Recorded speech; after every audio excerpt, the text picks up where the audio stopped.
this patch to me. There's a bunch of QOL changes to God. So what QOL means, and you'll hear me say that a few times here, is quality of life. So this is usually things that make the game easier to play, or at least like a little bit easier to execute or more fun, or allow you to do things you previously were not able to do. Let's think of an example of that in the past. Hercules boulder, excavate. It used to be when you tried to pull the boulder out of the ground, you could be stunned, which led to some very strange situations. And so a quality of life change was that you could no longer be disrupted from pulling the boulder from the ground. So sometimes they do impact balance, but let's be perfectly clear, most of these changes are not intended to impact balance, with the exception of a couple that I will definitely highlight for you. There's also a lot of sweet new skins, including some more of those tier 2 skins in this patch, as well as a whole bunch of other fun stuff. So without any further ado, let's go ahead and get into this bad boy, my friends. First up on the docket, it's skins. And, well, the first skin coming your way, let's see what production throws up there. They told me what it was going to be, and I totally didn't listen. My expectation is this is going to be Thor's Wrath of Valhalla. Show it to me. We're not doing skins until we go into the game, is what they're telling me. Apparently,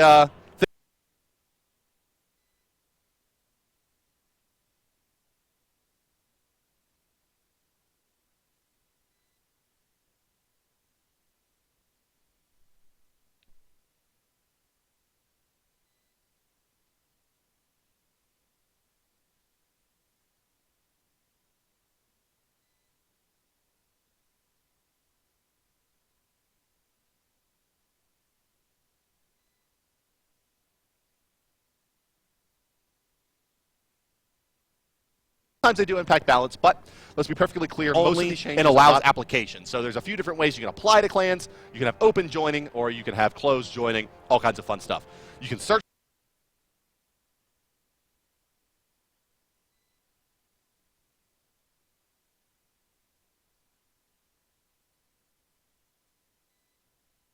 for them, and there's recommended clans as well, which is all very fun. There is clan member limits, however, with this bad boy. Clans now start limited at 30 members and gain the ability to add more members as they level. So you definitely want to get your memberships up so you can have, or your points up so you can have more members. Current clans are grandfathered in and can stay over the member maximum, but cannot add new members until they have space. So you 1,000-man clan.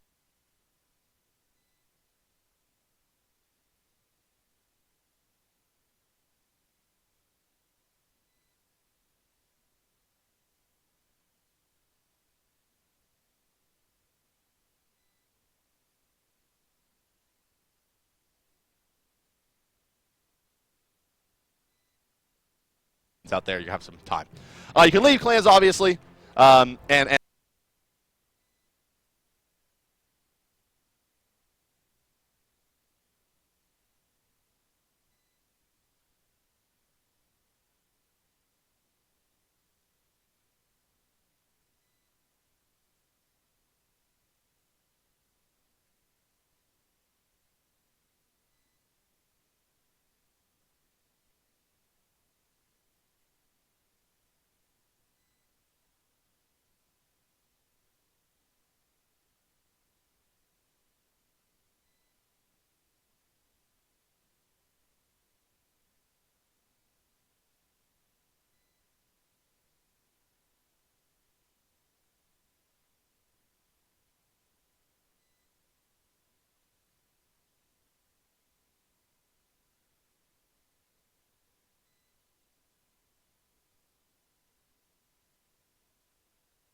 It's basically Anvil of Dawn has a timer. You'll see that here. He's going to go up in the sky, and then look at his ground target. You see the ring filling to indicate how long you have until you fall on the ground. My God, what a great change.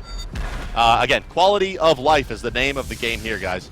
Everything should be a bit easier for you to execute now, knowing exactly when you can fall down and when your time is up, just like that.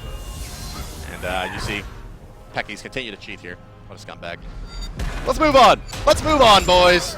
That's enough of you beating up on Robot to finally Shibalanke. This one I haven't seen, and I'm not entirely sure exactly what it's going to look like, but it is Rising Jaguar. So basically the height at which he does the flippies has been made a bit lower to better indicate that he's not able to go over walls and whatnot. So you can kind of see here the targeter not really reflective of that, but it shows a little bit more of this ability is kind of a modified dash than it is a leap that would allow you to go over collision. So again, not about this.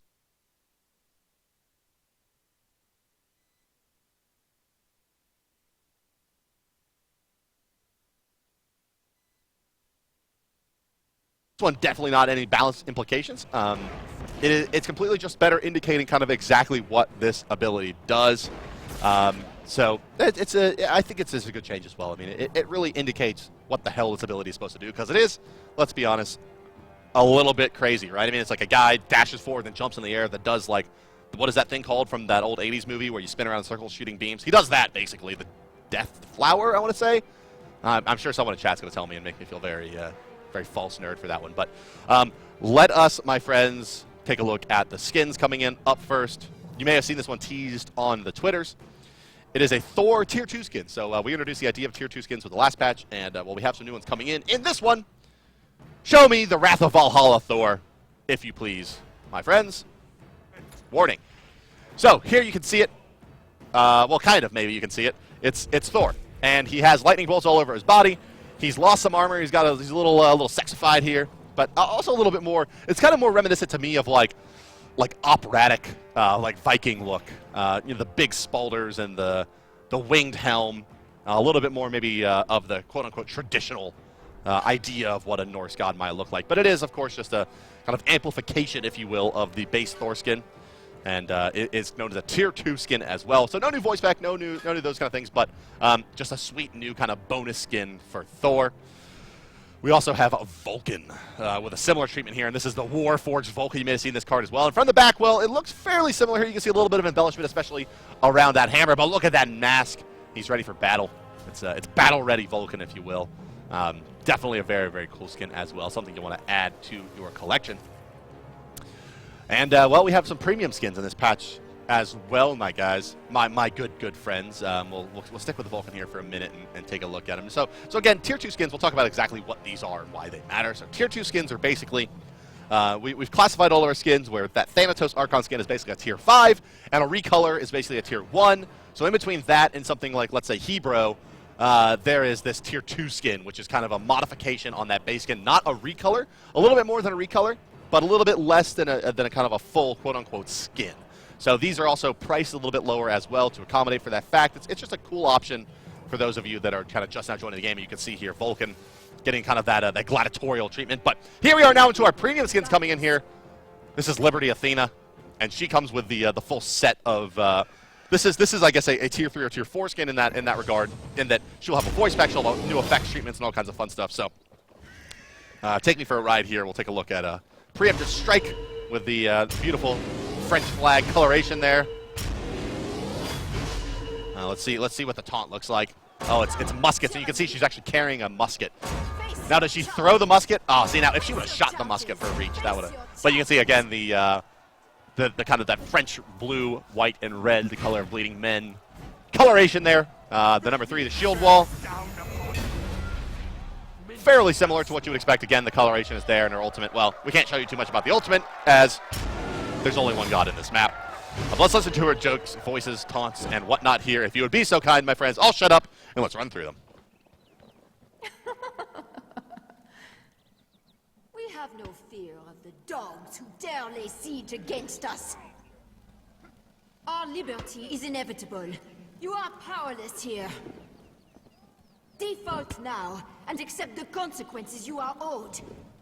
Our liberty is inevitable. You are powerless here.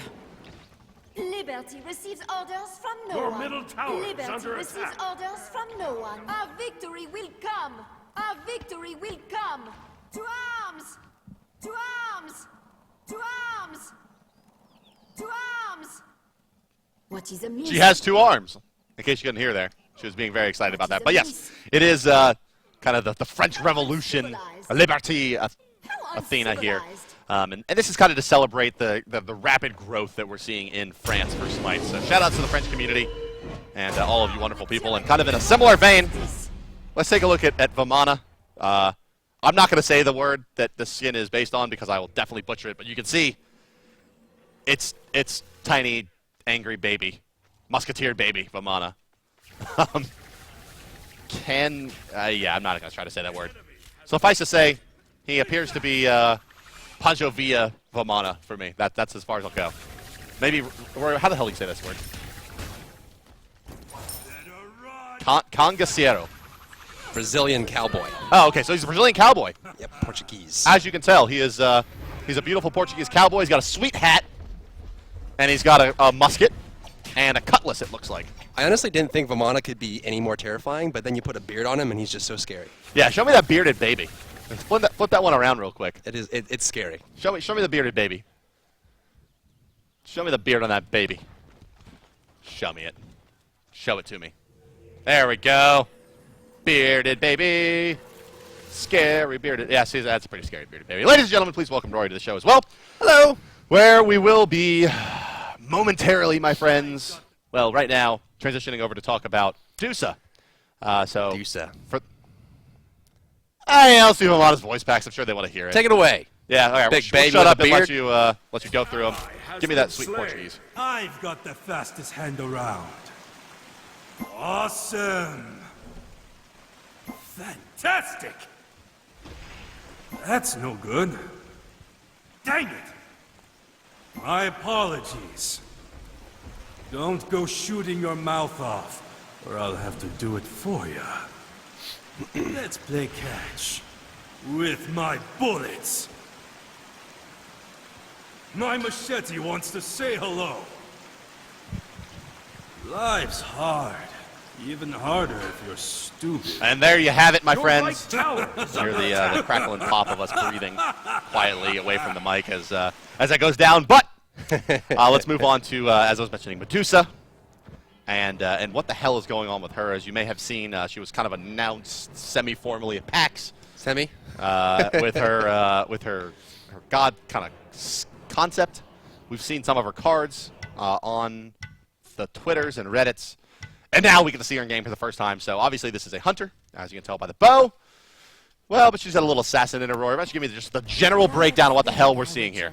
Yeah, so this is Medusa, the newest hunter to be added in. This was kind of a collaborative effort from the team to create her. And we wanted to make a really nice contrast to the other hunters and who we have on the lineup. And so she's more of this, I mean, she still plays that hunter playstyle we like a lot, but she's more focused on, burst focus. She wants to get that heavy damage up front and really get that into it. And scales well into mid and late game, but in a very different way. Yeah, so she's got a, as you mentioned, it's a weird kit to me because it's a burst damage kit, no question, but it's also an in-hand kit. And the in-hand is what makes your burst happen. Right. So it's not the kind of traditional, I would say, like Neath is a bursty hunter in terms of, and on her are more ability-based burst hunters. Medusa, while being ability-based, she does it through her in-hand, so let's go ahead and get through her abilities here.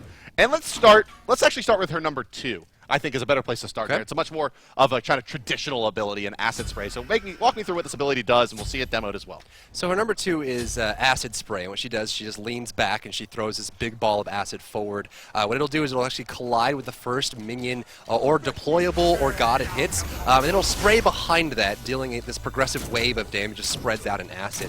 The first initial projectile will do a very heavy amount of damage, and then the spray itself will do about 75%, so 3/4 of the damage the projectile did. The person that gets hit by the projectile, however, will actually have reduced attack speed depending on what level this skill is at. So it's very good against dueling other hunters. And so this is just that first target hit gets the attack speed reduction. And so that's the tune, as you see on the screen, of 20 to 40% on that first hit. The ability hits for about nearly 400 damage, so 360 damage plus 70% scaling for that first target hit, Just and that first 75% everything behind that. So the reason we started here is because this is kind of the most traditional ability that she has for a hunter. So let's go ahead and talk about her one Viper shot. So this is kind of where we were talking about. It's a bursty in-handing character. This ability is an in-hand modifier, kind of plus. Will you take me through exactly how this works? So she activates it. She has as much time as she needs to use these attacks. But her next 3 basic attacks, whether she hits them or not, will shoot out a Viper that strikes, dealing damage over time when it hits the target. So generally, what she'll like to do, she'll clear space with the acid spray. She'll move to the Viper shot, and if she can hit all 3 basic attacks on a single target, these damage over time effects will actually stack. So she gets very quick damage. This is 0.5 seconds over 1.5 seconds, so 3 ticks over the 1.5 second duration. Very, very quick damage. So now, is this like Circuit's 2? Like, do the 3 shots just fire, or is it truly modified in-hands? It's modified in-hands. Every single one, you're choosing to shoot that out, and so you do land your on the bonus target. damage plus what you see in the tooltip. That's Okay, right. gotcha. So you can even crit and apply the poison effect. So now it says in rapid succession. I mean, is that like just what is the actual like number? Is there an actual number here? Well, the reason it's rapid succession is because when she activates it for those 3 shots, she has heavily increased attack speed. So she actually shoots much, much faster for those few shots, and then attack speed will go away when she's consumed all 3. Will it overcap? Will it take me above 2.5 attacks a second? Yes. It will. Okay, so this ability will overcap. So yes, you can build max attack speed and then still fire it, and it'll still come out faster you will than normal. shoot those out like a machine gun. Okay, got you. So there you go. I think this is a good time to talk about her passive. Now that we kind of understand what she's going to do, she's going to in-hand a lot. She has these kind of arrows. Her passive, I'll read it, and then you got to talk about the implications of it. Medusa suffers no movement penalty when side strafing and half of the movement penalty when moving backwards. So she's a positioning heavy god. Yes. Is what I'm getting out of this. In-hands are going to be very important. You have basically effectively 2 line abilities in your modified in-hands plus your number 2 to deal your damage, and to do it successfully, you got to kind of skirt around the fight. That's right. When we first started testing Medusa, it was very, very surprising to see the effect of this passive. On paper, it doesn't really seem like a lot to have no penalty strafing and less penalty going backwards, but a lot of times when we were playing against her, we found it difficult to land shots on her because you don't expect how fast she can actually move side to side, especially while incurring the attack penalty while using basic attacks. So she's very difficult to get a feel on where she's going and why she's going, just because the way she slithers around, and that really benefits her in a one-on-one duel. So she has almost basically a Fatalis as her passive. Minus the attack speed, obviously. Minus the lack of in-hand penalty. But Baby Fatalis. But there it is. It's Baby Fatalis. It reminds me a little bit of On Her as Baby Executioner's passive. It's kind of, I guess, a little tongue-in-cheek in the same way. Her number 3. So this ability is probably the least obvious as to kind of exactly how this fits into her kit. Outside of I just run away with it, it's a dash. Right. It's called Lacerate. Medusa slithers forward, grabbing and slashing the first enemy she gets to. So is this a CC? Technically, yes. So what happens is she'll go forward, and if she collides with an enemy god, this will go through minions. She'll actually root both her and the enemy god and apply a healing debuff. And so if she really wants to commit to a target, she wants to get that target down, what you'll actually do, you'll knock onto it as protection dies to Robot. You actually will lock onto your target, burst right in, and you can also auto-attack while you're dashing through. So you can pop the 1, hit the 2 while you're traveling, dash into the 3 while you're auto-attacking, stack up the poisons, and they'll have lower attack speed and also lower healing reduction. So she's all about getting that 1 kill. She's a single target character, it seems like, for sure. I mean, obviously there's a bit of AoE on her too that feels like more of a wave clear thing, and it's mostly about trying to dump all of your spells into a single target. You can see 1, 2, 3, and then the dot plus a lacerate. You could drop their attack speed and their healing. One thing I'm seeing out of this, the anti-heal, is that it's very, very aggressive in terms of scaling. Yes. It's very low this is not a great 1-point wonder ability is what I'm bringing into it in terms of debuffing. 120 plus 80% scaling is actually pretty damn good for 1 point as a damager, but 10% scaling, 10% a level. So 10, 20, 30, 40, 50% in the anti-heal. That's right. 50% is pretty serious, though. Well, I mean, look at it, right? I mean, you can either go for the 2 for the lane clear. You can go for the 1 for the poke and kill potential at level 5. Most often, you don't want to max this ability until last. And so a lot of times, you're not going to get that early game anti-healing, so healing still going to be effective. But as Medusa gets closer and closer to late game, she'll start getting that big boost of anti-healing, which really helps her get her targets late game. And let's talk about her ultimate, and this is probably really what characterizes this god more than anything else. And that's going to be, of course, Stone Gaze. I don't even know what we're going to call it. I assume it's going to be either Stone Gaze or Petrified. It was Petrify, so I was close. So Petrify, what Petrify does, Medusa takes off her mask, revealing her true face. And for those of you who don't know, she is wearing that mask, and it's basically Melina underneath it in our game. But so Gorgons, traditionally in mythology, they turn things to stone. And you can see this has a bit of a wind-up, and it is a cone. And what it does is enemies in the cone take 300 to 700 plus 100% scaling damage, so bursty, and they're stunned for 2 seconds if they're looking at Medusas. If they're not looking at Medusa, they take half the damage and are slowed by 50% for 3 seconds. And if you're killed by this ability, you leave a statue. That's right. So, you know, it's kind of got this hard CC, soft CC, damned if you do, damned if you don't scenario, right? And obviously, it does a lot of damage if you are looking directly into it. The whole game plan is to try and get them to look at it. See, you get the Hey, look, there it is. There's that Ross statue. And that statue just doesn't go anywhere. Well, yeah, it just sits there, and you can't hit with abilities. You actually have to auto-attack it 4 times, basic attacks, to kill it off. But one cool thing is Medusa can actually bounce her 2 off of it. So if she gets a kill with the ultimate and it hits with a 2, it'll spray behind that statue. And also it does block collisions, so you can actually block people as it goes through. Even stand behind it and box a little bit more if you just got a kill. But the cool thing about the ultimate is number 1, you have to turn away. And if you turn away, you get the slow and half damage on the ultimate. So you don't really take that much. But obviously, Athena taunts, anything that pulls you in closer, you're looking right at it. Or, you know, if she rounds around a corner, primed it already, and it lands right on top, she can turn a team fight around. Yeah, so basically what, you know, we've kind of talked about the merits of this kit as a single target damage dealer, kind of that almost assassin hunter. Sure. What I'm seeing out of this ultimate is basically, and we've had this conversation internally a few times, is this to me feels like the kind of god you're going to pick, assuming that she's in the kind of equal balance state, everything else equal, right? You pick her when you want to draft things like Nemesis and Chalk and these gods that fill in other roles where normally you'd have CC but don't. Right. And you would select this god because of the CC that it brings overall to your team composition first. And maybe he's a single target killer if you wanted, but it really feels that way to me. I mean, is that kind of, was that part of the design process? Or tell me, just kind of take me through where she went, where she was, and how she ended up here. Well, she's kind of gone through a lot of iterations to where she is now, and really our goal with this one, obviously, is we wanted to make something punchy. We wanted to make something, you know, flashy and awesome. You know, with the gorgona being what it is, and how everyone knows her in mythology and Greek mythology, very well known. We wanted to make her very powerful, Great job. and the way it feels, right? But the other thing too is that, you know, 2015 is all about introducing counters and new mechanics and unique roles. And what we didn't, we don't want to release just another hunter that had in hands and a steroid. So we wanted to create something that's a little more bursty and kind of goes outside that box and plays a different way. And also would have some cool counter mechanics against, you know, if you get someone like Rom, who's all about auto attacks. She has the attack speed slow, she can burst them down, but obviously late game Rom's going to beat her out. Sure. So, I mean, how do you anticipate like the strength of, like, I mean, you kind of mentioned late game, maybe she'll be weaker than a god like Rom, but Rom's kind of like the ultimate late game god in many ways.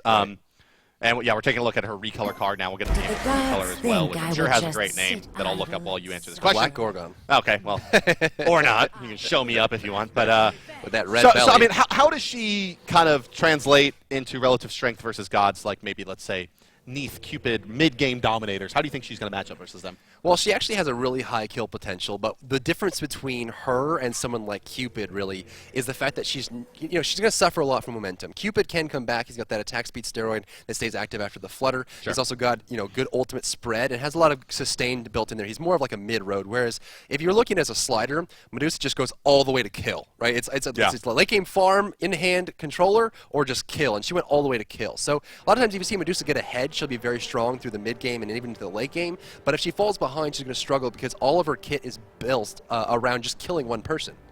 Okay, all right. I'll buy it. I'll buy it. Thoughts for best supports to pair with Medusa? There's a good, obviously Athena's an easy one, right? You go forward, you taunt, pull them in, Medusa hits the ultimate right on top of it, they're all turned to stone, and that's a really great one. You take full damage, plus you actually get, you know, the stun on top, you get the bonus damage on top. If you want to flip around, it's a soft CC, obviously, so you turn away, you can't attack, and obviously if you get the attack speed slow on top. Sylvanas is great, you get the knock up, and try to get away, you pull them back in, and really it's just about keeping people in place for as long as possible so she can just burst them down. And well, we'll see how she kind of fares, you know, as a single target damage dealer. There's really not too many of those in the hunter role. They kind of, generally speaking, have a nice amount of AoE. Even gods like Apollo, they kind of on paper seem like this is a single target damage dealer. Really is not. But let's pop back into game real quick and take a gander at Medusa's voice pack. So we'll shut up and let you run through it. Don't tread on me. Fear me. Look deep into my eyes. Don't tread on me. Your middle tower is under attack. No one can match me. Woohoo! Woohoo! Suck it up. Suck it up. Curses. Sorry. Sorry.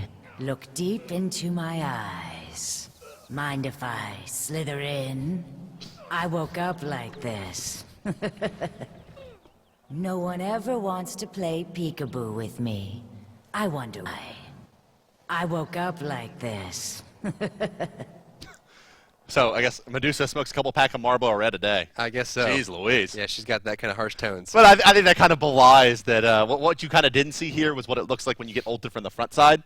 And there's nothing pretty underneath that mask. I can tell you There's that much. not. You'll actually get a chance to see it. We allow players to see it. It's just times where she'll pull it off. But that white part is a mask, just to be clear. That's not her face. She actually has a mask Yeah, on. it's a sweet mask. Yep. It's a badass mask.